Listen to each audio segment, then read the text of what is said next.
Hello दोस्तों, स्वागत है आप सभी का आईएएस विद अरिहंत में। अरिहंत पब्लिकेशन की तरफ से IAS with Arihant YouTube channel पर ये सामान्य विज्ञान और टेक्नोलॉजी को लेकर के एक सीरीज चलाई जा रही है। लेकिन उस सीरीज की हम बात करें उससे पहले बात करेंगे सामान्य विज्ञान की इस प्रीलिम्स पॉसिबल की नाम से जो पुस्तक निकाली गई है अरिहंत पब्लिकेशन के द्वारा। इस पुस्तक में क्या किया गया है, लगभग 250 पेपर लिए गए हैं 1990 से लेकर के 2023 तक, जो आईएएस परीक्षाओं या फिर जो स्टेट पीसीएस के द्वारा सिविल सर्विस के लिए जो परीक्षाएं ली जाती है उनको असेंबल किया गया है।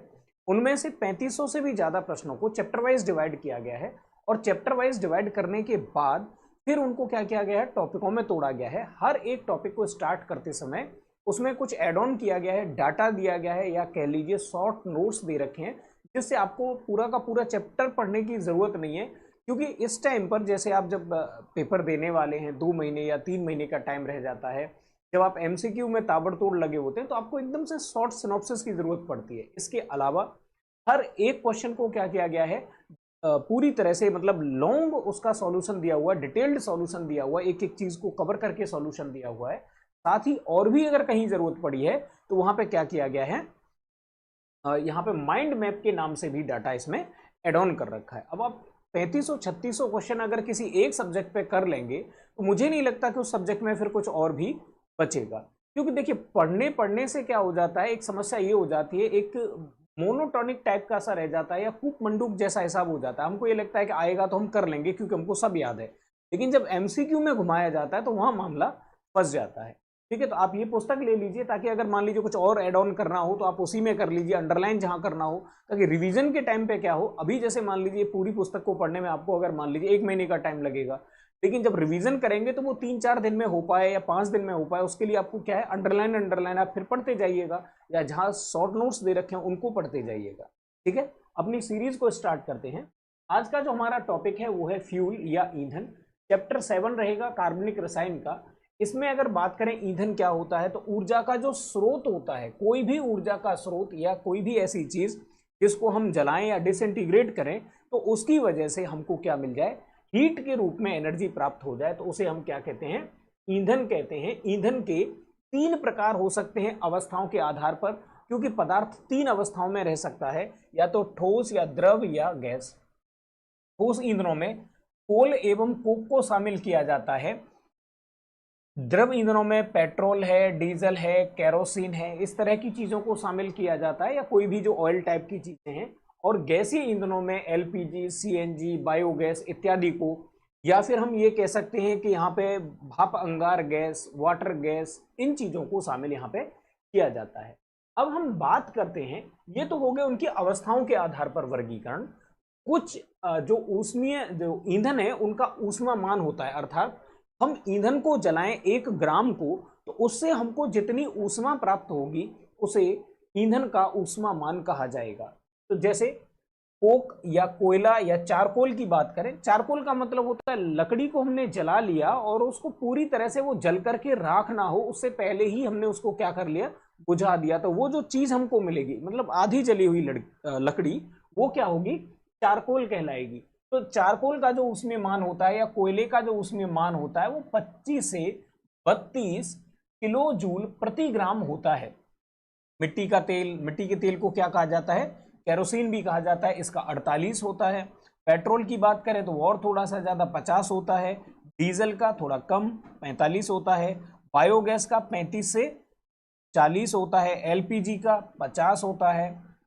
जो लकड़ी है उसका 17, उपले का बहुत कम होता है, इसलिए ये ज़्यादा प्रदूषणकारी होते हैं। वजह, इनमें एनर्जी तो कम मिलती है लेकिन इनसे धुआं और राख के रूप में जो रेसिडुअल है वो बहुत ज़्यादा मिलता है।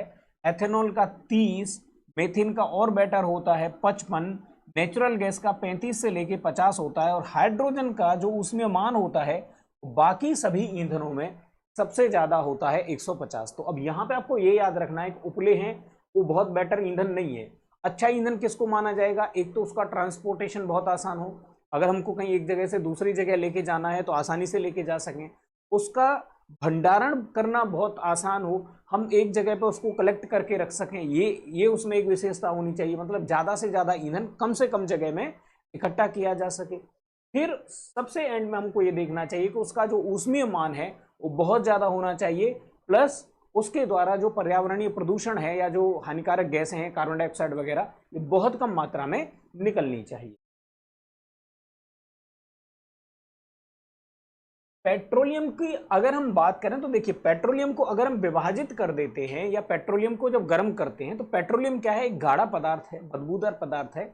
इसको जब हम गर्म कर देते हैं, इतना गर्म कि ये भाप के रूप में कन्वर्ट हो जाए, और फिर इसको क्या करते हैं, एक स्तंभ में ऊपर की तरफ इस भाप को छोड़ा जाता है। तो ज्यो ज्यो ये ऊपर बढ़ेगी, अब मान लीजिए हमने गर्म किया है यहां पर, तो ज्यो ज्यो ये भाप ऊपर जाएगी, ये धीरे धीरे धीरे धीरे क्या होती चली जाएगी, ठंडी होती चली जाएगी।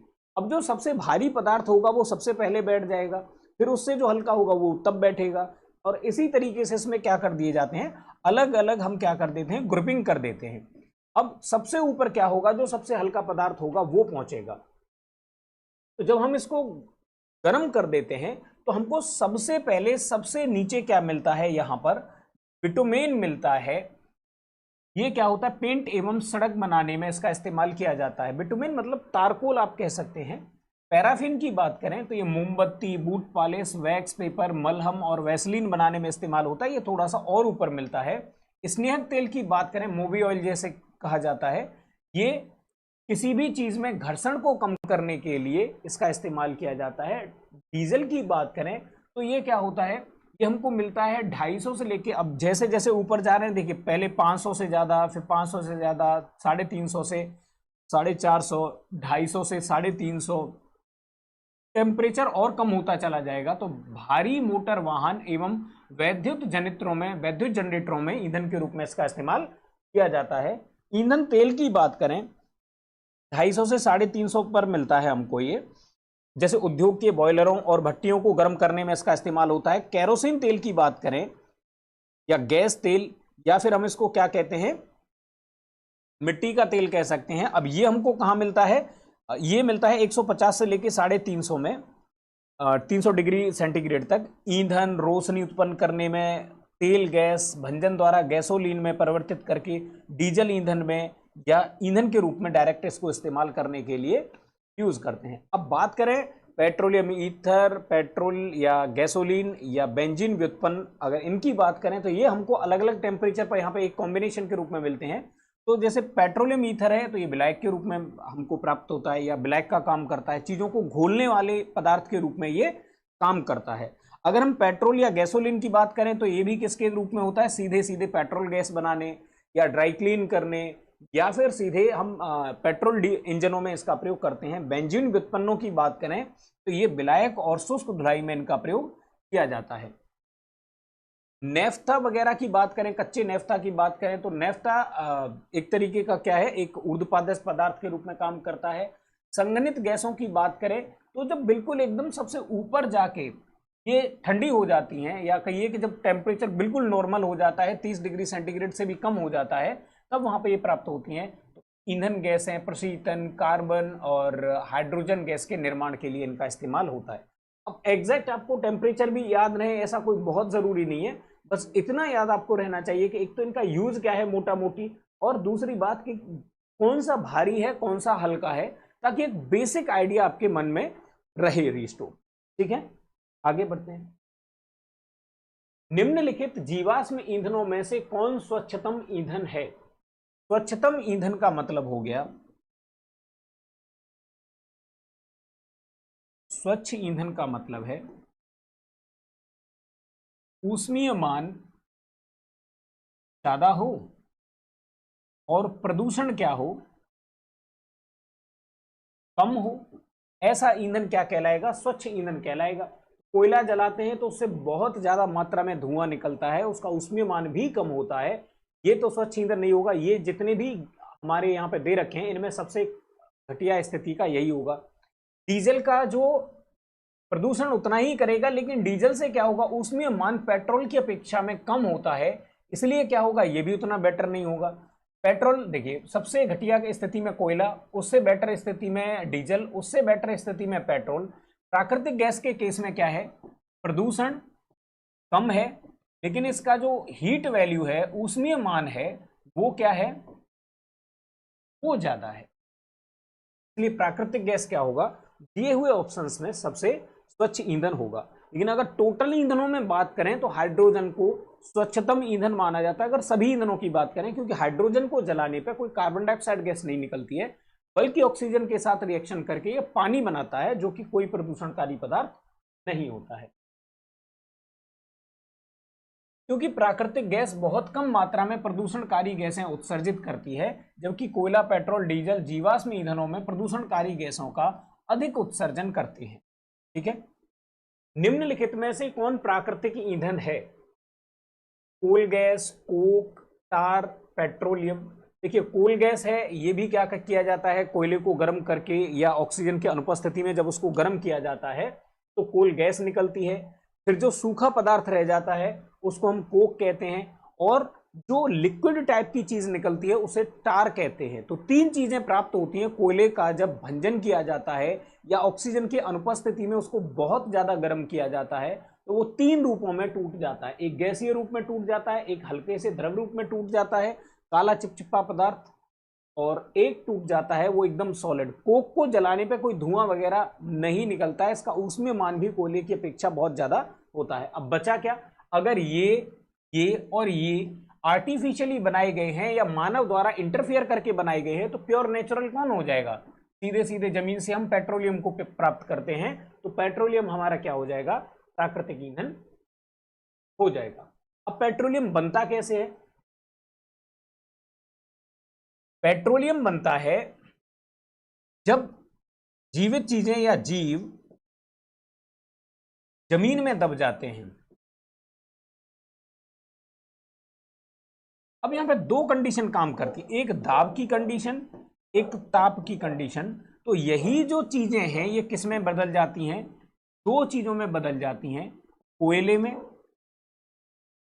और अगर वहां पे लिक्विड थोड़ा ज्यादा है तो वो बदल जाएंगी पेट्रोलियम में। मतलब पानी की मात्रा अगर थोड़ी सी ज्यादा है, इस विशेष परिस्थितियां बन गई हैं, तो ये पेट्रोलियम में कन्वर्ट हो जाती है। ठीक है, निम्नलिखित में से कौन प्राकृतिक गैस का मुख्य घटक है? देखिए, अब जहां पे पेट्रोलियम पाया जाएगा इस तरीके से, वहां पे यहां जैसे ये हो गया हमारा पेट्रोलियम,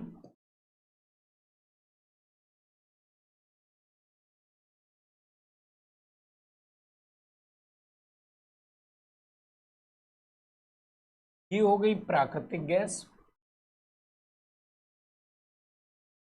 जैसे जमीन वहां पे थोड़ी सी क्या हो जाएगी, ऊपर की तरफ उठ जाएगी हल्की सी, और ऊपर सबसे एक जो उठा हुआ रहेगा ऐसा, वहां पेट्रोलियम प्राकृतिक गैस होगी, उसके नीचे पेट्रोलियम होगा, और उसके नीचे होगा खारी पानी। खारी पानी मतलब नमकीन, जिसमें लवणों की मात्रा बहुत ज्यादा हो। अब ये कह रहे हैं प्राकृतिक गैस का मुख्य घटक क्या होगा? देखिए, पेट्रोलियम में कैसे होंगे? कार्बन की बड़ी श्रृंखलाएं, इसमें क्या होंगे? प्राकृतिक गैस में प्राथमिक सदस्य। अगर हम एल्केन की बात करें, एल्केन का जो मुख्य सदस्य होता है पहला, वो होता है मीथेन या मेथेन, दूसरा होता है एथेन। ठीक है, अब अगर हम ये कहें कि भाई प्राथमिक सदस्य इसमें ज्यादा मात्रा में पाया जाएगा, तो नेचुरल गैस में क्या होता है? मीथेन या मीथेन अधिक मात्रा में पाया जाता है, अधिक मतलब लगभग 80%। और जो तीसरा सदस्य है वो होता है प्रोपेन। प्रोपेन की अगर हम बात करें तो पेट्रोलियम को जब हम पिघलाते हैं तो पेट्रोलियम से एक गैस निकलती है, पेट्रोलियम का जब भंजक आसवन करते हैं, उसको गर्म कर देते हैं, तो एक गैस निकलती है जिसको हम कहते हैं LPG, लिक्विफाइड पेट्रोलियम गैस। इसका जो मुख्य कंटेंट होगा वो क्या होगा? वो होगा ब्यूटेन। मतलब इसमें मीथेन को छोड़ करके ये एथेन, प्रोपेन, ये नेचुरल गैस में भी होंगे लेकिन बहुत कम मात्रा में मेन मीथेन रहेगा। एथेन और प्रोपेन कुछ मात्रा में एलपीजी में भी रहेंगे, लेकिन मेन कंटेंट क्या रहेगा? ब्यूटेन रहेगा। तो ये पूछ रहे हैं नेचुरल गैस का मुख्य घटक क्या है? तो मुख्य घटक क्या होगा? जो प्राथमिक रूप से निकला हुआ पदार्थ है वही इसका मुख्य घटक होगा, तो मीथेन इसका मुख्य घटक होगा। अब मीथेन क्या है? या प्राकृतिक गैस क्या है? प्राकृतिक गैस एक रंगहीन, गंधहीन, पर्यावरण अनुकूल ऊर्जा स्रोत है। यह कई गैसों का मिश्रण होता है जिसमें मुख्य रूप से मीथेन शामिल होता है और मीथेन की मात्रा लगभग 80% इसमें मानी जाती है। द्रवित पेट्रोलियम गैस के मुख्य अवयव हैं। जहां कहीं भी ब्यूटेन है वही मुख्य अवयव होगा। अभी हमने बात करी थी, कुछ मात्रा में इथेन भी होता है, कुछ मात्रा में प्रोपेन भी होता है, लेकिन अगर आपसे पूछे कि मुख्य अवयव क्या है तो मुख्य अवयव है ये वाला पदार्थ। लगभग ये भी कितना होता है, 70 से 80% इसमें पाया जाता है।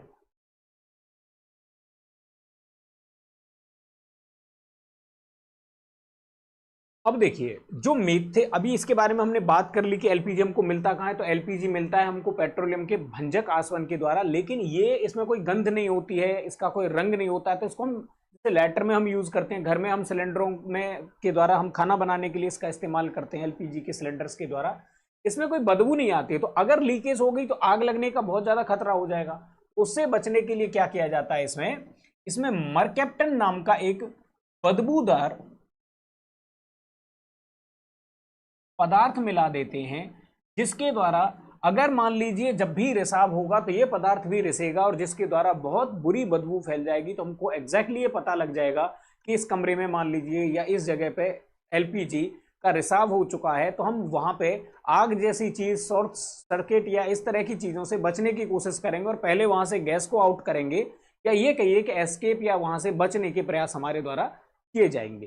ठीक है, या समय से ही हम उन चीजों को क्या कर पाएंगे, नियंत्रित कर पाएंगे। गैसोहॉल है, देखिए गैसोलीन कहा जाता है पेट्रोल को।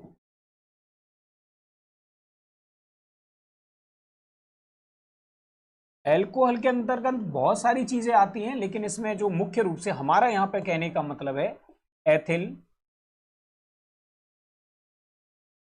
एल्कोहल, गैसोहल या गैसोहॉल। एल्कोहल लिखते हैं या एल्कोहल लिखते हैं तो ये क्या बन जाएगा, गैसोहल या गैसोहॉल बन जाएगा। आपसे पूछा गया है गैसोहॉल में क्या क्या होता है, तो गैसोहॉल में गैसोलीन होता है, पेट्रोल होता है, और गैसोहॉल में और क्या होता है, एल्कोहल होता है, अर्थात एथिल एल्कोहल होता है। तो ये नाम से ही पता चल रहा है कि इसमें एथिल एल्कोहल और पेट्रोल होता है, बाकी चीजों को देखने की बहुत जरूरत नहीं पड़ेगी। प्राकृतिक गैस ये गैसियस कंडीशन है, ये लिक्विड फॉर्म है, ये तो मिलेंगे ही नहीं। एल्कोहल में विलायत, इसमें घुलने वाली कोई गैस होगी नहीं। एथिल एल्कोहल और मिट्टी का तेल भारी होता है, एथिल एल्कोहल हल्का होता है। तो अगर इसको किसी इंजन में डालेंगे तो वो इंजन प्रॉपर तरीके से काम नहीं करेगा। हाँ, भट्टियों वगैरह में इसका प्रयोग किया जा सकता है, लेकिन अभी जैसे लगातार एथिल एल्कोहल मिश्रित पेट्रोल पे सरकार लगातार जोर दे रही है, और भारत सरकार का ये टारगेट है कि अभी जो गैसोहॉल है इसमें क्या होगा, 90% पेट्रोल होगा और 10% इसमें क्या होगा, एथिल एल्कोहल होगा। भारत सरकार लगातार इस पर जोर दे रही है। अभी 10% का टारगेट हम लोगों ने सेट किया है। इस टारगेट को अचीव कर लेंगे तो इसकी परसेंटेज को और बढ़ा दिया जाएगा। अब इससे बेनिफिट क्या है, एक तो शहरों से बहुत सारी गंदगी जो, या कहिए कि कूड़ा जो प्रोड्यूस होता है, उसको हम फेंकें कहाँ। अब शहर लगातार इतनी ज्यादा मात्रा में बढ़ते चले जा रहे हैं। देखिए गांव में तो इस चीज का सॉल्यूशन है कि जो चीजें सड़ने वाली होती हैं, या तो गांव में पशुपालन किया जाता है, तो बहुत सारी ऐसी चीजें हैं जैसे कि बचा हुआ अनाज है, आटा है, रोटियां हैं, या मान लीजिए कि छिलके हैं, तो उनको पशुओं को खिला दिया जाता है। या फिर बाकी की और भी चीजें होती हैं जो सड़ सकती हैं, उनको हम क्या करते हैं कि कंपोस्ट के रूप में किसान लोग तैयार करते रहते हैं और फिर साल भर के बाद उसको खेतों में डाल दिया जाता है। तो एक ये भी तरीका होता है, लेकिन शहरों में तो इस तरह का कोई होता नहीं सिस्टम। तो जो कुछ भी बचता है उसको क्या किया जाता है, डंप कर दिया जाता है, कूड़ेदान में डाल दिया जाता है। अब यहां से सारा कूड़ा एक जगह पे जाके कहीं डालते रहते हैं। अब इसे लीचिंग जैसी समस्या, पर्यावरणीय प्रदूषण और वायु प्रदूषण जैसी समस्याएं बढ़ती चली जा रही हैं। एक तो हम क्या करेंगे, सूखे कूड़े को रिसाइकल कर सकते हैं, जैसे प्लास्टिक हो गया, कांच हो गया, या और इस तरह के लोहे के टुकड़े हो गए, या लोहे का कोई सामान हो गया, उसको रिसाइकल किया जा सकता है। तो ये हो गया सूखा कूड़ा।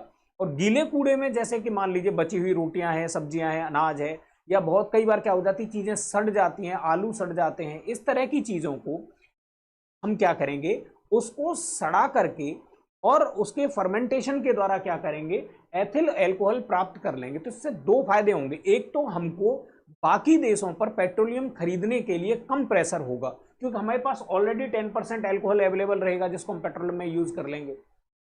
दूसरी बात कि हमारे जो शहरों में इतनी सारा जो कूड़ा कचरा डेवलप हो रहा है, हम उसमें से काफी ज्यादा मात्रा में उससे क्या होंगे, बच जाएंगे। जगह जगह पे जैसे किसानों को क्या करना पड़ता है, अपने जो खेती के रेसिडुअल्स हैं, खासतौर से धान की खेती में, क्योंकि गेहूं का जो रेसिडुअल होता है वो बिक जाता है या चारे के रूप में काम आ जाता है, लेकिन जो धान का बचा हुआ हिस्सा होता है, पुआल जिसको कहते हैं, वो किसी काम में नॉर्मली नहीं आता है।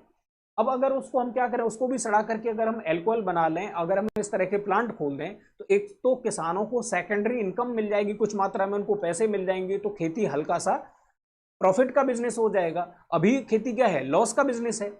अब इस कंडीशन में हम लोग क्या कर सकते हैं, एक तो देश के लिए भी ये फायदेमंद होगा, दूसरी बात हमारी डिपेंडेंसी कम होगी, तो हम इंडिपेंडेंट होंगे, तो ज्यादा से ज्यादा डिसीजन हम स्वतंत्र रूप से ले पाएंगे। तीसरी बात, हम जो शहरों की जो समस्या है उससे हमको बहुत ज्यादा मात्रा में निजात मिल जाएगी। ठीक है, आगे बढ़ते हैं। गैस ऑयल के उत्सर्जन में पेट्रोल की तुलना में कम कार्बन मोनोऑक्साइड होती है। इसका उपयोग ऑटोमोबाइल, देखो अगर हम पेट्रोल का डायरेक्ट यूज करते हैं तो कार्बन मोनोऑक्साइड की काफी मात्रा निकलती है जो दम घोंटू गैस है और प्रदूषणकारी है। लेकिन अगर हम इसमें गैस एथिल अल्कोहल का प्रयोग करेंगे तो एथिल अल्कोहल को जलाने पर कार्बन मोनोऑक्साइड की बहुत कम मात्रा निकलती है, जैसे ऑल ओवर कार्बन मोनोऑक्साइड के उत्सर्जन में क्या होगी, कमी आएगी। इसका उपयोग ऑटोमोबाइल मतलब जैसे हमारे वाहन होते हैं उनमें, लाइट ड्यूटी ट्रक, मोटर साइकिलों आदि में किया जा सकता है। निम्नलिखित में से किस एक का अधिकतम ईंधन मान होता है।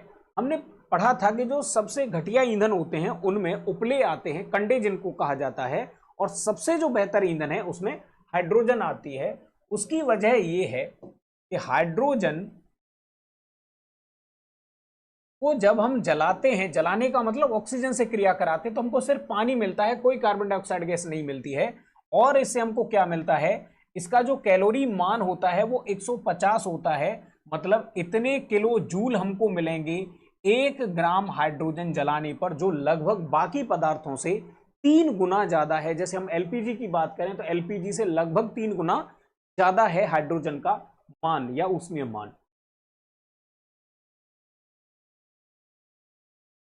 अब इसका यूज कहां पे कर सकते हैं, हाइड्रोजन का उपयोग रॉकेट ईंधन के रूप में तथा उच्च ताप उत्पन्न करने वाले ज्वालकों में किया जाता है। हाइड्रोजन गैस का ईंधन मान 150, चारकोल का 33, प्राकृतिक गैस का अब ये नहीं पढ़ने की जरूरत है ऑलरेडी, बस यहीं तक, इतना ही हमारे काम का है, क्योंकि इस चीज को हम ऑलरेडी क्या कर चुके हैं, जब हमने शॉर्ट सिनॉप्सिस पढ़ा या शॉर्ट नोट्स पढ़े वहां ऑलरेडी पढ़ चुके हैं, तो इसको अंडरलाइन करने की जरूरत नहीं है। चारकोल का 33, प्राकृतिक गैस का 33 से लेके 50 तक, और गैसोलीन का 50 होता है। ठीक है, पेट्रोल का कितना होता है, 50। डीजल इंजन में प्रयुक्त ईंधन है। अब डीजल इंजन में क्या किया जाएगा, देखिए एक डीजल इंजन इस तरह से होता है, इसमें एक वाल्व होगा, एक और वाल्व होगा, इसमें से क्या होगी, वायु अंदर जाएगी, इसमें से क्या होगा, धुआं बाहर आएगा, और एक होगा इसमें क्या, पिस्टन या सॉरी नोजल। नोजल से क्या होगा, ईंधन इसमें अंदर डाला जाएगा, ये यहां पे क्या होगा, ये होगा पिस्टन, और ये जो पूरा सिस्टम है ये होगा हमारा सिलेंडर, और इस चीज को पूरा जो असेंबलिंग है इसको कहते हैं हम इंजन। अब इसमें क्या होता है, दबाव के द्वारा आग लगती है, तो जो नोजल है वो दो चीजें छोड़ता है। ऑलरेडी इसमें हवा भरी होगी, यहां हवा भरी होगी, और हवा में ये क्या करता है, डीजल का छिड़काव करता है। डीजल का छिड़काव करता है तो इतनी छोटी छोटी बूंदों में करता है कि वो लगभग गैसियस रूप मान लीजिए, इतनी छोटी छोटी बूंदें कि वो हवा में तैर जाती हैं, और फिर ये जब पिस्टन दबता हुआ आता है, जब किसी चीज को हम ज्यादा कंप्रेस करेंगे तो उसका टेम्परेचर बढ़ता चला जाएगा, तो लगभग 800 से 1000 डिग्री सेंटीग्रेड इस पिस्टन का या जो अंदर हवा है उसका टेम्परेचर पहुंच जाता है, जिससे अचानक से डीजल में आग लग जाती है। और उसकी वजह से, आग लगने की वजह से फिर गैसें गर्म होंगी, गर्म होने पर गैसें क्या होती हैं, और फैलती हैं, तो पिस्टन पर नीचे की तरफ दबाव लगाते हैं और पिस्टन नीचे आता है। इस तरह से डीजल इंजन वर्क करता है। तो यहाँ पे डीजल की वाष्प और वायु का मिश्रण प्रयोग किया जाता है डीजल इंजन में।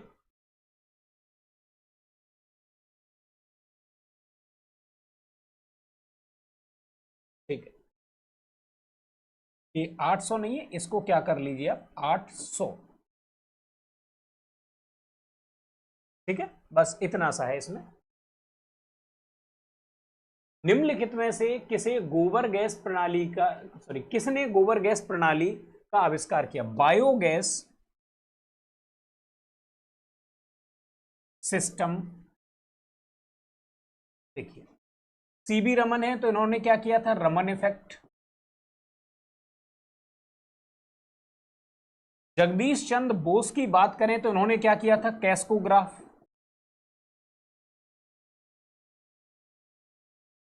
कि पेड़ पौधे बढ़ते हैं, उनमें फीलिंग होती है, उनमें जीवन होता है, इसकी इन्होंने करा। दूसरी बात इन्होंने क्या किया? इन्होंने रेडियो तरंगों की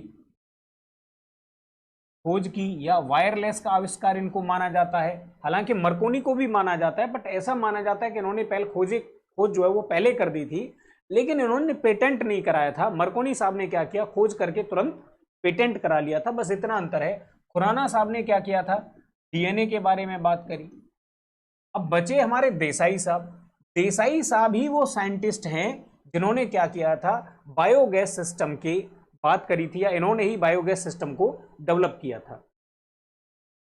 ये बात है लगभग 1941 या 42 की, जब तक देश स्वतंत्र नहीं हुआ था। ये साइंटिस्ट थे भारतीय कृषि अनुसंधान संस्थान के। हालांकि ये डाटा याद रखना कोई बहुत जरूरी नहीं है। इन्होंने ही सबसे पहले क्या किया था? गोबर को सड़ा करके उसके फर्मेंटेशन के द्वारा गोबर को बैक्टीरिया या फिर कवकों के द्वारा सड़ाया जाता है, और इस प्रक्रिया को, पूरी जो प्रक्रिया है, इसको क्या कहा जाता है? फर्मेंटेशन कहा जाता है। सड़ा करके गोबर गैस मतलब कि मीथेन, और जो बाकी का जो बचता है वो ऑर्गेनिक खाद के रूप में काम कर जाता है। तो इस तरीके से इन्होंने डिकम्पोज करने के लिए मेथड बनाया, जिसको हम क्या कहते हैं? गोबर गैस सिस्टम कहते हैं। खाना बनाने में प्रयुक्त की जाने वाली गैस का जो मुख्य अवयव है वो क्या है? खाना बनाने में प्रयोग की जाने वाली गैस, अब देखिए यहां पे स्पष्ट नहीं किया गया है। खाना बनाने में जो गैसें प्रयुक्त होती हैं उनमें 3 गैसों का हम यहां पे नाम ले सकते हैं। एक बायोगैस, एक पीएनजी, और एक है जिसको एलपीजी कहा जाता है। बायोगैस की बात करें तो इसमें CH4 मेन कंटेंट होता है। पीएनजी की बात करें, पाइप्ड नेचुरल गैस, आजकल शहरों में इसका खूब चलन है, इसमें भी CH4 होता है। एलपीजी की बात करें तो इसमें ब्यूटेन मेन कंटेंट के रूप में होता है।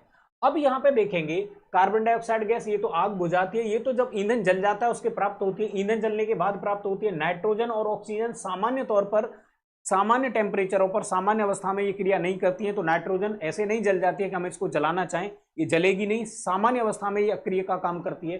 3 अगर ये ऑप्शन नहीं है तो बचा क्या? मीथेन, अर्थात बायोगैस या पीएनजी के बारे में यहां पर बात करी जा रही है। बायोगैस कहां पे मिलेगी, या मीथेन कहां पे मिलेगी? मीथेन एक रंगहीन, गंधहीन एवं स्वादहीन गैस है। यह अधिकतर दलदली क्षेत्रों में, जहां भी सड़न होगी, कोई चीज सड़ेगी, वहां पे मिलती है। दलदली क्षेत्रों में मिलने के कारण, क्योंकि दलदलों को मार्स कहा जाता है, इसलिए मार्स गैस भी इसको कहते हैं। एक बायोगैस संयंत्र में निम्न में से कौन सी प्रक्रिया होती है? तो कहीं भी, जैसे गोबर है तो उसका क्या होगा? फर्मेंटेशन, अभी हमने बात करी थी। फर्मेंटेशन को ही हिंदी में क्या कहते हैं? किण्वन कहते हैं। डायरेक्ट यहां पे आंसर हम कर लेंगे। पूछ रहे हैं क्या प्रक्रिया होती है? किण्वन की प्रक्रिया होती है।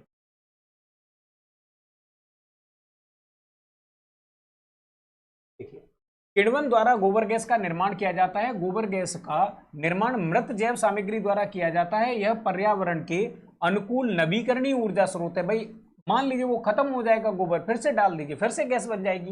यह तब उत्पन्न होती है जब कार्बनिक पदार्थ जैसे भोजन, पशु अपशिष्ट, ऑक्सीजन की अनुपस्थिति में सूक्ष्म जीवों द्वारा अवायवीय पाचन प्रक्रिया में टूट जाते हैं।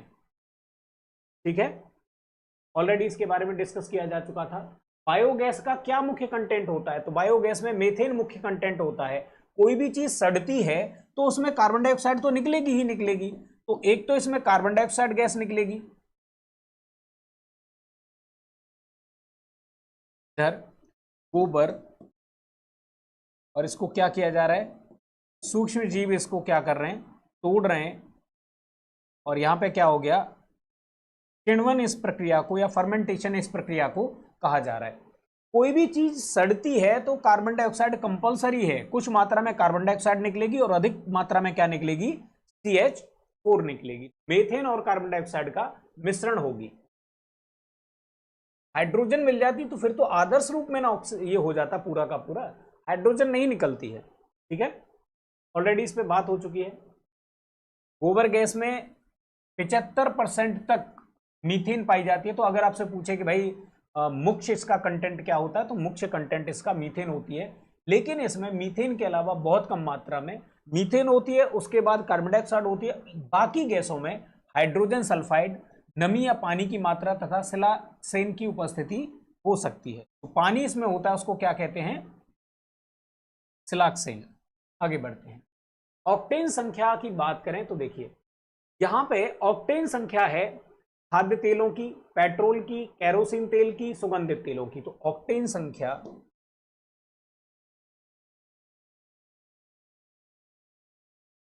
पेट्रोल ईंधन की गुणवत्ता बताती है।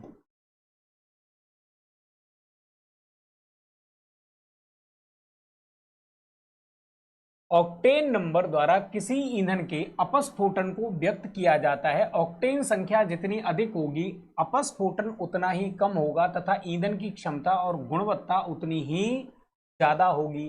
तो हम क्या करते हैं, ज्यादा ऑक्टेन नंबर वाला ईंधन लेते हैं। उच्च ऑक्टेन रेटिंग वाले ईंधन का उपयोग उच्च संपीड़न वाले गैसोलीन इंजनों अर्थात पेट्रोल इंजनों में किया जाता है। जो कम ऑक्टेन वाले ईंधन है उनका प्रयोग कहां पे होता है, डीजल इंजनों में होता है। ठीक है, आगे बात करते हैं। निम्नलिखित में से किसके लिए सीटेन संख्या, एक होगी ऑक्टेन संख्या, उसका प्रयोग किया जाता है पेट्रोल इंजन के लिए। सीटेन संख्या होती है, उसका प्रयोग किया जाता है डीजल इंजन के लिए।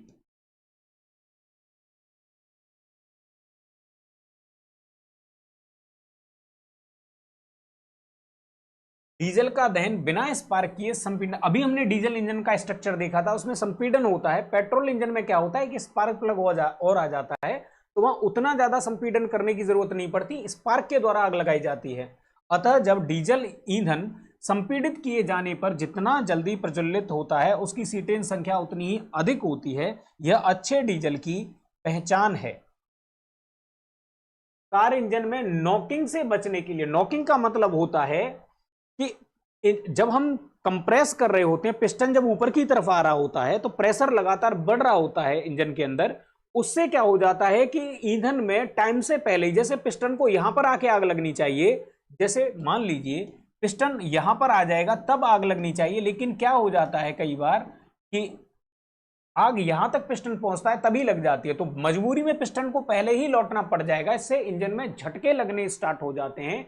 इस चीज को नॉकिंग कहा जाता है, मतलब टाइम से पहले ही ईंधन का प्रज्वलित हो जाना, उसमें आग लग जाना। इससे बचने के लिए लेड टेट्रा एथिल उसमें मिलाते हैं, लेकिन इससे समस्या ये होती है कि इससे लेड प्रदूषण फैल जाता है, लेड प्रदूषण फैलता है। इसी से बचने के लिए यूरोप में यूरोपियन स्टैंडर्ड को अपनाया गया और भारत में उसको भारत स्टैंडर्ड के नाम से अपना लिया गया है। जैसे अभी भारत में BS6 का प्रचलन है और BS4 से भारत ने डायरेक्ट BS6 में एंट्री करी है। तो BS6 और ये किसके लिए है, ये लेड की मात्रा कम करने या ईंधन को और अच्छा और स्वच्छ बनाने के लिए, ताकि जो पॉल्यूटेंट हैं वो कम से कम मात्रा में निकलें, उसके लिए इसका इस्तेमाल किया जाता है, सल्फर और लेड की मात्रा को कम करने के लिए। ठीक है, चलिए भारतीय कोयले में राख की अधिक मात्रा पाई जाती है। ये बात बिल्कुल सही है, क्योंकि भारत का जो कोयला है वो कैसा है, वो बिटुमिनस और पीट टाइप का है, जिनमें काफी, सॉरी बिटुमिनस नहीं, पीट टाइप का है, जिसमें नमी और राख की बहुत ज्यादा मात्रा पाई जाती है। इसलिए भारत में खूब सारे भंडार हैं कोयले के, फिर भी हम काफी मात्रा में कोयला दूसरे देशों से, खासतौर पर ऑस्ट्रेलिया वगैरह से आयात करते हैं। ठीक है, एक तो ये बात होगी। अगर ये बात सही है, कौन सा सही पूछा है हमसे, ये बात अगर सही है तो ये भी गया और ये भी गया। अब कह रहे हैं यहां पे, कोयले संचालित वैद्युत संयंत्र पर्यावरण में सल्फर डाइऑक्साइड और नाइट्रोजन के ऑक्साइड उत्सर्जित करते हैं। बिल्कुल भाई, कोयले में खूब मात्रा में सल्फर पाई जाती है, तो ये भी सही होगा, इसका मतलब ये भी गया। अब तीसरा क्या है, कोयले की राख में आर्सेनिक, सीसा और पारद मतलब कि पारा या मरकरी के अंतर्विष्ट होते हैं, कि इनके रेसिडुअल कुछ होते हैं। बिल्कुल भैया, सारी चीजें इसमें उपस्थित होती है। फ्लाई ऐश कहा जाता है इसकी जो कोयले की राख होती है। अब बात करते हैं नॉलेज प्लस की, क्योंकि ये जो डाटा दिया हुआ है ये ऑलरेडी प्रश्न में हम पढ़ के आ चुके हैं। वनस्पति के अवशेषों से कोयले का निर्माण हुआ। जहां थोड़ी सी सूखी जगह थी वहां पे अगर मान लीजिए दब गई चीजें, नमी तो थी, पानी भरा हुआ नहीं था, वहां पे कोयला बन गया, और जहां पे ज्यादा पानी भरा हुआ था वहां पे चीजें सड़ करके पेट्रोलियम बन गया। प्राकृतिक घटना चक्रों जैसे बाढ़ आदि के कारण घने जंगल मिट्टी के नीचे दब गए। लाखों वर्षों में उच्च दाब और उच्च ताप पर ये मृत वनस्पतियां कोयले में परिवर्तित हो गई। कोयले में लगभग 60 से 90% कार्बन और इसके यौगिक उपस्थित होते हैं, जबकि नाइट्रोजन, सल्फर आदि के यौगिक कुछ कम मात्रा में उपस्थित होते हैं। एलपीजी सिलेंडरों में दाब मापक प्रदान नहीं किए जाते, क्यों? क्योंकि ये महंगे होते हैं। अगर बात सिक्योरिटी की होती तो मामला हम महंगे और सस्ते नहीं देखते, फिर इनका प्रयोग निरापद नहीं है, ये एलपीजी द्वारा चेक हो जाते हैं, नहीं। असल में होता क्या है कि जो एलपीजी गैस है, बाकी के और जो सिलेंडर होते हैं वो गैसियस फॉर्म में ही गैस को भर के रखते हैं अपने अंदर। एलपीजी क्या होती है, तरल रूप में भरी जाती है। अब तरल रूप में अगर कोई चीज है तो उसका भाई आप गैसीय दाब कैसे ज्ञात करेंगे? गैसीय दाब इसका फिर नहीं निकाला जा सकता प्रॉपर रूप से, इसलिए ये एलपीजी सिलेंडरों में गैस की मात्रा को प्रदर्शित नहीं कर सकते। वजह कि एलपीजी तरल रूप में स्टोर करी जाती है। बाकी जैसे ऑक्सीजन सिलेंडर होगा उस पर भी लगा रहता है कितना दाब है, तो क्योंकि ऑक्सीजन जब भरी जाती है, नाइट्रोजन जब सिलेंडर में भरी जाती है, भैया वो गैसियस फॉर्म में भरी जाती है। एलपीजी तरल रूप में या पानी या द्रव टाइप से भरी जाती है। ठीक है, आगे बढ़ते हैं। मैच करवाना है तो कह रहे हैं सीएनजी को मैच करना है। एलपीजी है, कोल गैस है, वाटर गैस है, तो सीएनजी का मेन कंटेंट क्या होता है, मीथेन एथेन होता है। एलपीजी का मेन कंटेंट क्या होता है, ब्यूटेन और प्रोपेन होता है। आपको इस पे ध्यान देना है, ये दो चीजों पे, बाकी क्या है उनसे बहुत हमको लेना देना नहीं होता है। वाटर गैस की बात, इन दो डाटा से क्या काम चलता है, ए अगर 3 से मिल जाए, ए 3 से मिलेगा तो ये गया, ये गया। बी मिल जाए कहां पे, बी 2 से मिलना चाहिए तो बी 2 से मिलना चाहिए, नहीं, हमें और भी डाटा की जरूरत है। तो कोल गैस का जो मेन कंटेंट होता है वो कार्बन मोनोऑक्साइड और हाइड्रोजन होती है। और जब हम कहते हैं वाटर गैस, तो वाटर गैस का मतलब होता है हाइड्रोजन, मीथेन, कार्बन और सॉरी कार्बन मोनोऑक्साइड, 3 गैसें मिल जाती हैं, हाइड्रोजन, मीथेन, कार्बन मोनोऑक्साइड, तो वाटर गैस कहते हैं। और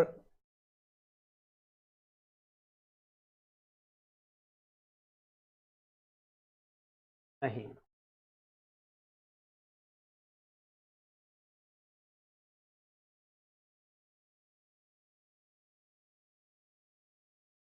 कोल गैस का मतलब है हाइड्रोजन, मीथेन और कार्बन मोनोऑक्साइड, और वाटर गैस का मतलब है कार्बन मोनोऑक्साइड और हाइड्रोजन। अब ठीक है, तो डी मिलना चाहिए एक से, डी मिलना चाहिए एक से, इसलिए सी हमारा ऑप्शन यहां पे सही हो जाएगा। सीएनजी का मुख्य घटक मीथेन और एथेन है। एलपीजी का मुख्य घटक ब्यूटेन प्रोपेन है।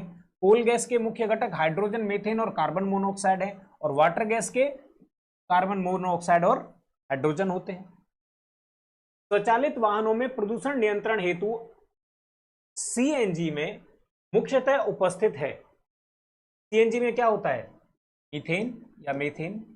अभी हमने कई बार इस चीज को डिस्कस कर चुके हैं। एलपीजी गैस का मुख्य घटक मीथेन होता है। एलपीजी की बात हो रही है, नहीं भाई, इसका तो क्या होता है, ब्यूटेन होता है, इसलिए ये स्टेटमेंट तो गया। मीथेन घरों तथा कारखानों में जलाने के लिए सीधे प्रयोग में लाई जा सकती है। हाँ, पीएनजी के रूप में, सीएनजी के रूप में इसका, या बायोगैस के रूप में इसका सीधे इस्तेमाल हो रहा है। यह पाइपलाइनों से उपलब्ध कराई जा सकती है, बिल्कुल पीएनजी के रूप में इसको उपलब्ध कराया जा रहा है। लगभग हर शहर में पीएनजी की सप्लाई हो चुकी है। इसका मतलब ए गलत होना चाहिए और जो दूसरा है आर, वो क्या होना चाहिए, वो सही होना चाहिए। ए गलत है और आर क्या है, सही है। ठीक है। सीएनजी है, सीएनजी मतलब कंप्रेस्ड नेचुरल गैस, पीएनजी मतलब पाइप्ड नेचुरल गैस, एलपीजी मतलब लिक्विफाइड पेट्रोलियम गैस। ठीक है, तो फुल फॉर्म पूछिए।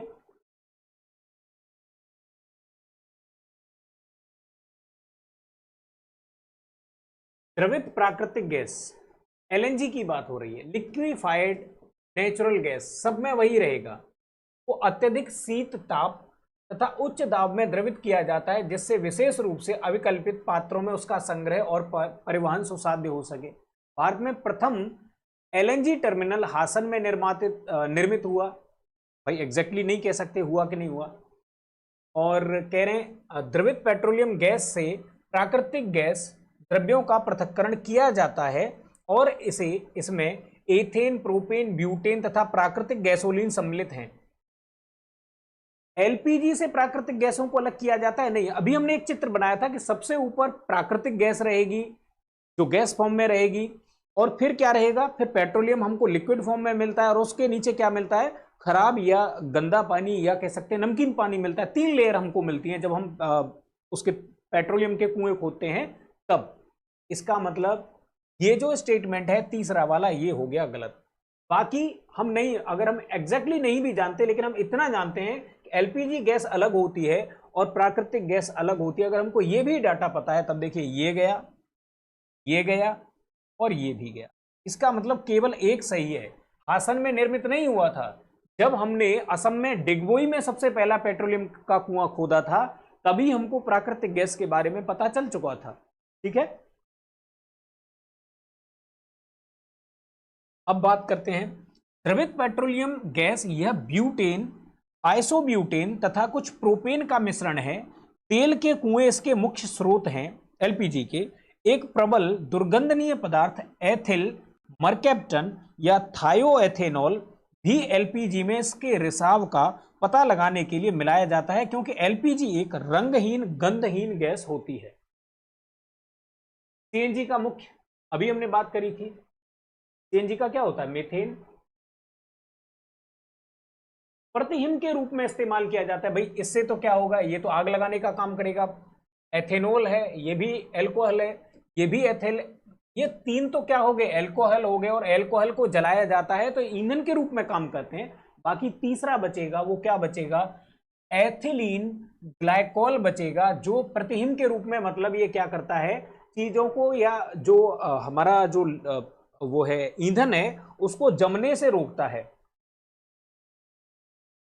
प्रशीतक के रूप में एथिलीन ग्लाइकोल का प्रयोग किया जाता है। एथिलीन ग्लाइकोल एक कार्बनिक पदार्थ है, इसका गलनांक -12.9 डिग्री सेंटीग्रेड होता है। अब बात करते हैं कोयला, पेट्रोलियम और प्राकृतिक गैस जीवाश्म ईंधन है। जीवाश्म ईंधन मतलब वस्तुओं के या चीजों के, पेड़ पौधों के सड़ने गलने से बनते हैं ये। हाँ, लाखों करोड़ों साल में बिल्कुल बनते हैं, ये बात सही है, ये ऑप्शन गया। फिर कह रहे हैं गैसोहॉल बेंजीन और अल्कोहल का मिश्रण है। बेंजीन नहीं भैया, ये तो पेट्रोल अगर यहां पे होता तो मामला बनता हमारा। अभी इसको कई बार हम कर चुके हैं, वो दूसरा तो गया। फिर कह रहा है भूतापीय ऊर्जा एक अपरंपरागत ऊर्जा है। गोबर गैस का मुख्य कंटेन मेथेन होती है। भूतापीय ऊर्जा एक क्या है, अपरंपरागत ऊर्जा स्रोत है, बिल्कुल, या नवीकरणीय ऊर्जा स्रोत है, ये बात बिल्कुल सही है। लेकिन अगर हम दूसरे वाले ऑप्शन को देखें तो ये गया, ये गया, बचा ये। बिल्कुल, भूतापीय ऊर्जा एक नवीकरणीय स्रोत है, बिल्कुल सही बात है। कोयला खनिज तेल और प्राकृतिक गैस ऊर्जा के अनवीकरणीय स्रोत हैं, अर्थात एक समय के बाद ये खत्म हो जाएंगे। इसने जीवाश्म ईंधन भी कहते हैं।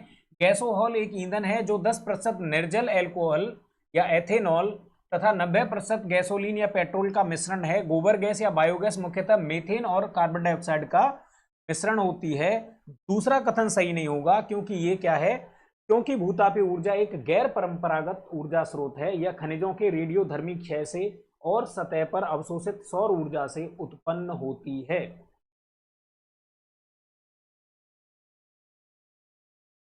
भारी वाहन में डीजल का उपयोग इसलिए किया जाता है, क्योंकि ये क्या करते हैं, अधिक माइलेज और इंजन की सुरक्षा, उच्च क्षमता और आर्थिक बचत। उच्च क्षमता और आर्थिक बचत वाला ऑप्शन क्यों लेते हैं, क्योंकि जो डीजल इंजन होता है उसकी कैपेसिटी ज्यादा होती है, उसकी भार वहन क्षमता ज्यादा होती है, क्योंकि उसका पिस्टन जो है बड़ा होता है और उसमें कंप्रेशन के द्वारा आग लगती है, इसलिए उसकी पावर बहुत ज्यादा होती है और वो सस्ता पड़ता है टाइम के साथ, क्योंकि डीजल थोड़ा सस्ता आता है पेट्रोल की अपेक्षा। ठीक है। गाड़ियों को चलाने के लिए हाइड्रोजन गैस सुविधाजनक रूप से ईंधन के रूप में प्रयोग में लाई जा सकती है यदि वह कम ताप पर किसी पदार्थ द्वारा शोषित हो जाए। भाई अगर हम हाइड्रोजन को लेंगे तो उसमें आग लगने के चांस बहुत ज्यादा होते हैं, तो हम किसी पदार्थ को में उसको अवशोषित करा लेते हैं ताकि वह निर्वातक द्वारा उत्पन्न तापमान पर मुक्त हो सके। वह पदार्थ कौन सा है जो भारत में पाया जाता है, तो भारत में क्या है, हाइड्राइड। भारत में नहीं, पूरी दुनिया में सबसे बेस्ट तरीका हाइड्राइड के रूप में ही हाइड्रोजन को एब्जॉर्ब करके रखा जा सकता है, और जब भी टाइम पर जरूरत होगी हम क्या करेंगे, निर्वातक के द्वारा उस गैस को पुनः इंजन तक पहुंचाने का काम कर देंगे। ठीक है। गाड़ियों को चलाने के लिए हाइड्रोजन गैस सुविधाजनक रूप से ईंधन के रूप में प्रयोग में लाई जा सकती है यदि हाइड्रोजन गैस बहुत कम तापमान पर हाइड्रेट द्वारा या हाइड्राइड द्वारा शोषित हो, ताकि वह गैस निर्वातक द्वारा उत्पन्न तापमान पर मुक्त हो सके। वह पदार्थ पैलेडियम हाइड्राइड है जो भारत में पाया जाता है। हाँ, ये चीज वो कौन सा पदार्थ है, वो पदार्थ है पैलेडियम हाइड्राइड। ये चीज हमारे अंडरलाइन करने की है, तो इसको आप हाईलाइट या अंडरलाइन कर लीजिए। ठीक है, आगे बढ़ते हैं।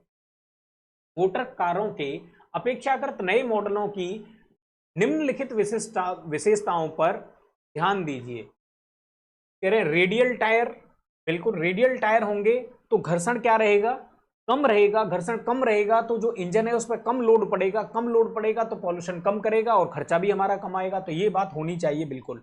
इसका मतलब ये ऑप्शन नहीं होगा और ये ऑप्शन नहीं होगा। पूछ रहा है कौन इसको ज्यादा दक्ष बनाती है, इंजन दक्ष बनाती है।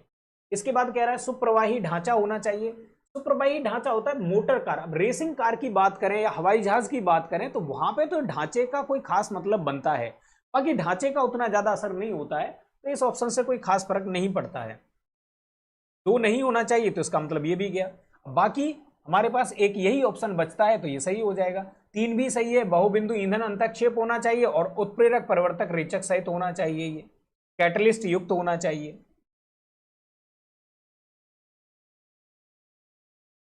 नए मॉडलों में रेडियल टायर के कारण घर्षण बल कम कार्य करेगा, जिससे मोटर कार की जो कार्य क्षमता है वो बढ़ जाएगी। बहुबिंदु ईंधन अंतःक्षेप से मोटर कारों में ईंधन कम खर्च होता है और गति भी बढ़ जाती है। उत्प्रेरक परिवर्तन रेचक सहित कार्य प्रणाली मोटर को गर्म होने से बचाएगी, जिससे उसकी कार्य क्षमता और बढ़ जाएगी। आगे बढ़ते हैं। शैवाल आधारित जैव ईंधन का उत्पादन संभव है, लेकिन इस उद्योग के संवर्धन में विकासशील देशों की क्या संभावित सीमाएं हैं। शैवाल आधारित ईंधन या शैवाल आधारित जैव ईंधनों का उत्पादन केवल समुद्रों में ही हो सकता है, महाद्वीपों पर नहीं हो सकता। ऐसा तो नहीं, शैवाल तो भाई कहीं भी किए जा सकते हैं। जहां भी हमारे पास पानी का सोर्स होगा वहां पर शैवालों का उत्पादन किया जा सकेगा। नदी हैं, झीलें हैं, तो बिल्कुल महाद्वीपों पर इसका हो सकता है। शैवाल क्या है, एक ऐसा पौधा है या पौधे का ऐसा प्रारूप है, ऐसा थैलोफाइट पौधा है जो पानी में मुख्य रूप से उत्पन्न होता है या सीलन वाली जगह पर उत्पन्न होता है। तो ऐसा जरूरी नहीं है कि सिर्फ समुद्रों में होगा। इसका मतलब ये स्टेटमेंट तो नहीं होगा। नहीं होगा तो एक नहीं होगा, एक नहीं होगा। ये 2 स्टेटमेंट गए यहां पे। शैवाल आधारित जैव ईंधन उत्पादन को स्थापित करने और इंजीनियरिंग हेतु निर्माण पूरा होने तक उच्च स्तरीय विशेषज्ञता या प्रौद्योगिकी की जरूरत होती है। तो भाई एकदम लेटेस्ट ईंधन है, जाहिर सी बात है, तो हमको टेक्नोलॉजी की तो जरूरत पड़ेगी, विशेषज्ञता की तो जरूरत पड़ेगी। आर्थिक रूप से व्यवहार्य उत्पादन के लिए बड़े पैमाने पर सुविधाओं की स्थापना की आवश्यकता होती है, जिससे पारिस्थितिक एवं सामाजिक सरोकार उत्पन्न हो सकते हैं। भाई ज्यादा से ज्यादा आपको शैवाल उत्पन्न करना होगा तो आपको क्या करना पड़ेगा, ज्यादा से ज्यादा जमीन को क्या करना पड़ेगा, शैवाल वाली भूमि में कन्वर्ट करना पड़ेगा, या फिर बड़े बड़े प्लांट लगाने पड़ेंगे। तो उसके लिए भी फिर क्या करना पड़ेगा, बहुत सारे लोगों को या बहुत सारे जीव जंतुओं को पारिस्थितिक समस्या हो सकती है, या बहुत सारे लोगों को वहां से क्या होना पड़ेगा, विस्थापित होना पड़ेगा। तो पारिस्थितिक समस्या भी हो सकती है, सामाजिक सरोकार भी हो सकते हैं। तो बी हमारा ऑप्शन क्या हो जाएगा, सही हो जाएगा, क्योंकि स्टेटमेंट 3 भी क्या है, सही है। अब शैवाल प्रकाश संश्लेषण के माध्यम से वातावरण से कार्बन डाइऑक्साइड हटाने के साथ साथ ऊर्जा संकट और विश्व खाद्य संकट को भी दूर करता है। इससे कृषि के लिए अनुपयुक्त भूमि का उपयोग जैव ईंधन बनाने के लिए किया जा सकता है। आगे बढ़ते हैं।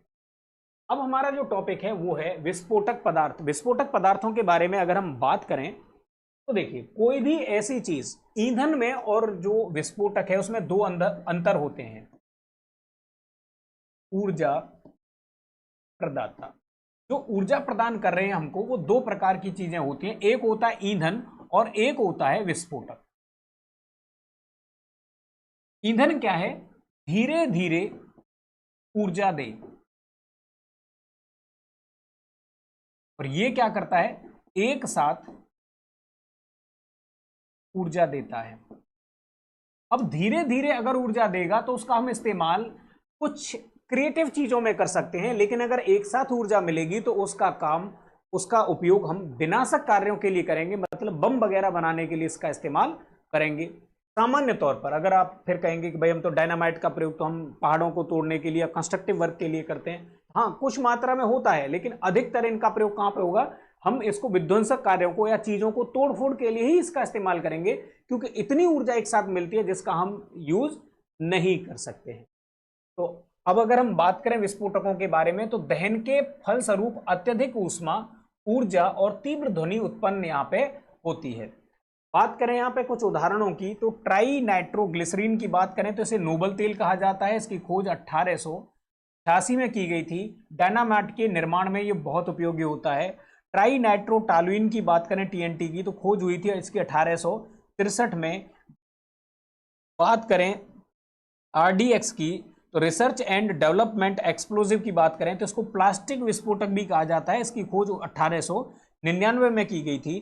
ट्राई नाइट्रोफिनॉल की बात करें, इसको पिक्रिक अम्ल भी कहा जाता है। डायनामाइट की खोज करें तो इसकी खोज 1863 में सुरंगों में विस्फोट के लिए की गई थी, और अल्फ्रेड नोबल के द्वारा, जो नोबल पुरस्कार के संस्थापक हैं, उन्हीं के द्वारा डायनामाइट की खोज की गई थी। तो ये आपको बस नाम याद होने चाहिए और बहुत ज्यादा इसमें देखिए। आरडीएक्स आविष्कृत हुआ था, अल्फ्रेड नोबल ने तो डायनामाइट की खोज करी थी सॉडी द्वारा। हेनिंग नाम के एक साइंटिस्ट हैं जिनके द्वारा किया गया था। फैक्चुअल इंफॉर्मेशन है तो आप इसको फैक्ट के ही रूप में याद कर लीजिए। आरडीएक्स हेनिंग द्वारा आविष्कृत हुआ। आरडीएक्स अनुसंधान विभाग विस्फोटक और रॉयल विध्वंसक विस्फोटक का संक्षिप्त नाम है। इसे औपचारिक रूप से साइक्लोट्राइमेथिलीन ट्राई नाइट्रामीन या साइक्लोनाइट भी कहा जाता है। यह एक शक्तिशाली विस्फोटक पदार्थ है।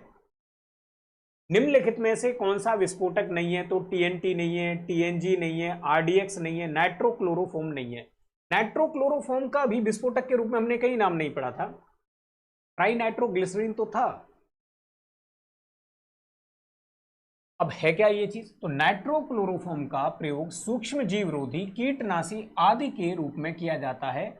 अन्य प्रश्नगत विकल्प क्या है, विस्फोटक है। तो बस हमारे लिए ये नाइट्रोक्लोरोफॉर्म क्या है, ये सूक्ष्म जीवरोधी है और कीटनाशी है, बस इतना याद रखना है। आगे बढ़ते हैं।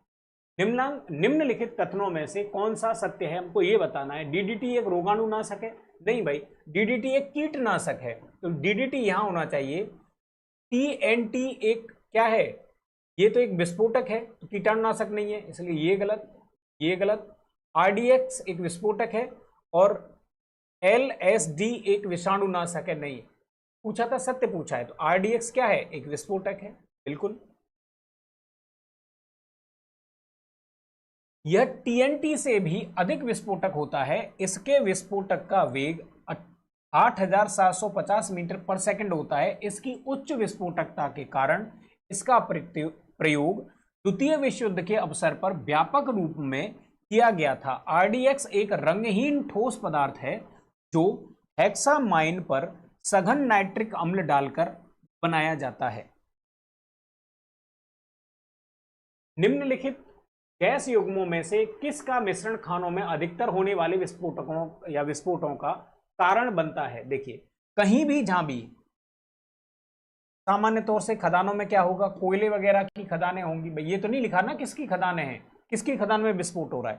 कोयला है तो वहां पे क्या है, कार्बन है, या जो भी खदानें होती है कुछ ना कुछ मात्रा में कार्बन अवेलेबल रहेगा। जहां भी कार्बन अवेलेबल है वहां पे सड़न की वजह से एक गैस उत्पन्न होती है जिसका नाम है CH4।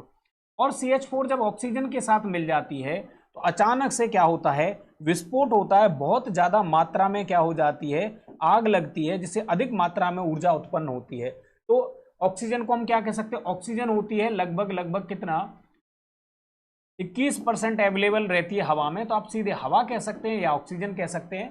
क्या हो जाएगा, मीथेन और वायु का मिश्रण यहां पे हो जाएगा।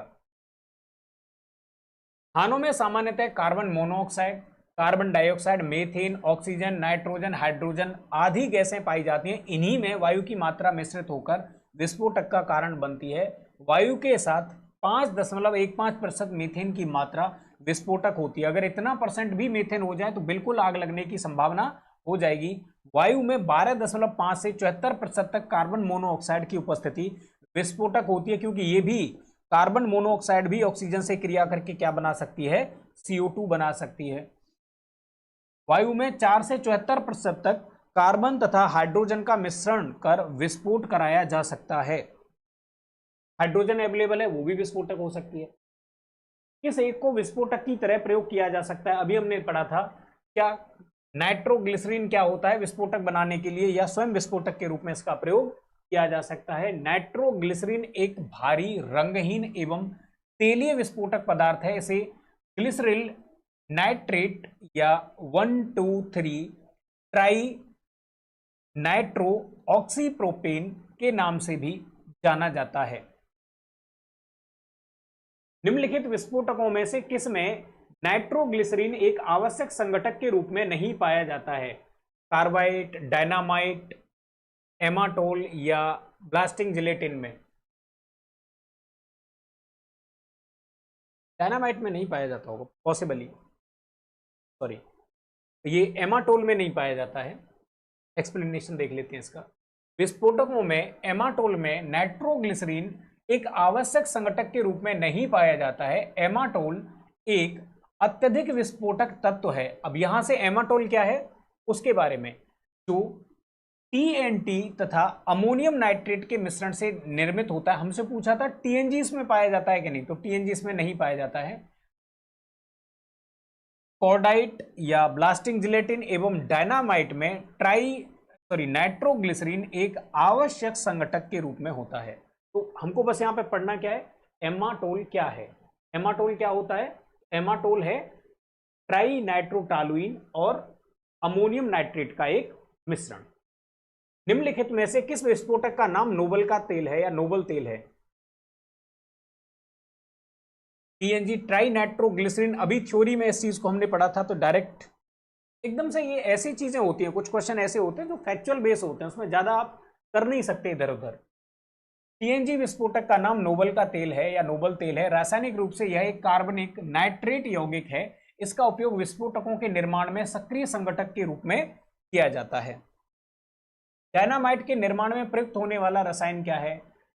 ग्लिसरॉल या ग्लाइसेरॉल, या फिर ग्लाइसेरॉल ट्राइनाइट्रेट या ग्लाइसेरॉल ट्राइआयोडेट।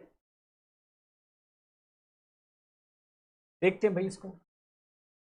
डायनामाइट के निर्माण में प्रयुक्त होने वाला रसायन ग्लाइसेरॉल ट्राइनाइट्रेट है। इसको नाइट्रोग्लिसरीन भी कहा जाता है। यह एक भारी रंगहीन, अब यहां पे जो इसमें ध्यान रखने वाली बात है वो क्या है, ग्लाइसोरेल ट्राइनाइट्रेट को नाइट्रोग्लिसरीन भी कहा जाता है। बस ये लाइन हमारे लिए यहाँ पे इंपॉर्टेंट है, आगे भी कभी पूछा जा सकता है। नाम बदल के अगर पूछ लेता है तो फिर थोड़ी सी समस्या आती है। तेलीय विस्फोटक पदार्थ तरल पदार्थ है, यह डायनामाइट का एक आवश्यक संघटक होता है। निम्नलिखित में से किसका उपयोग विस्फोटक के उत्पादन में किया जाता है? Methanol, urea, oxalic acid, glycerol. बार बार हम पढ़ते चले आ रहे हैं ग्लिसरॉल के बारे में। ग्लिसरॉल का उपयोग विस्फोटक उत्पादन में किया जाता है। ग्लिसरॉल एक कार्बनिक यौगिक है, यह सांद्र नाइट्रिक अम्ल व सांद्र सल्फ्यूरिक अम्ल की उपस्थिति में नाइट्रोग्लिसरीन बनाता है। नाइट्रोग्लिसरीन एक रंगहीन भारी तेलीय विस्फोटक पदार्थ है। बात करते हैं हम सामान्य विज्ञान की पुस्तक के बारे में। इस पुस्तक के जो भी चैप्टर्स हैं, जो भी क्वेश्चंस हैं, या ये जो पूरी सीरीज है, लगातार हमारी फिजिक्स हो चुकी है, केमिस्ट्री का हम देख रहे हैं, बिल्कुल एकदम एंड में हम चल रहे हैं। 9 चैप्टर हैं इस पूरी बुक केमिस्ट्री के लिए। बाकी फिर बायोलॉजी और टेक्नोलॉजी को अभी यहाँ पे कराया जाएगा। इसी चैनल पर अर्थव्यवस्था, राज्य व्यवस्था, भूगोल और इतिहास से संबंधित क्लासें भी चल रही हैं, तो आप इस चैनल के साथ जुड़ जाइए ताकि आपको ये क्लासें भी लगातार टाइम से डिलीवर होती रहें। इसके साथ साथ आपको क्या करना है कि सामान्य विज्ञान के अलावा भी आप अर्थव्यवस्था, राज्य व्यवस्था, भूगोल और जो इतिहास से संबंधित पुस्तक हैं उनको भी ले लीजिए, और उनमें जो एमसीक्यू दिए हुए हैं उनको आप लगा लीजिए। आप जितने ज़्यादा एमसीक्यू करेंगे उतना ही ज़्यादा बेटरमेंट होगा, क्योंकि एमसीक्यू करने से क्या आता है, हमारी जो क्लैरिटी है कॉन्सेप्ट पर वो बढ़ती है। हमने जब पढ़ा होता है तो हम दूसरे हिसाब से पढ़ रहे होते हैं, लेकिन जब एमसीक्यू आते हैं तो हमारी जो समझ है उसका तरीका बदल जाता है। हमारे सोचने और समझने का तरीका या नज़रिया हमारा एकदम डिफरेंट हो जाता है, बदल जाता है। तो आज के इस टॉपिक को हम यही रोकेंगे। आगे हम एक नए चैप्टर के साथ आपसे मिलेंगे, तब तक के लिए बहुत बहुत धन्यवाद।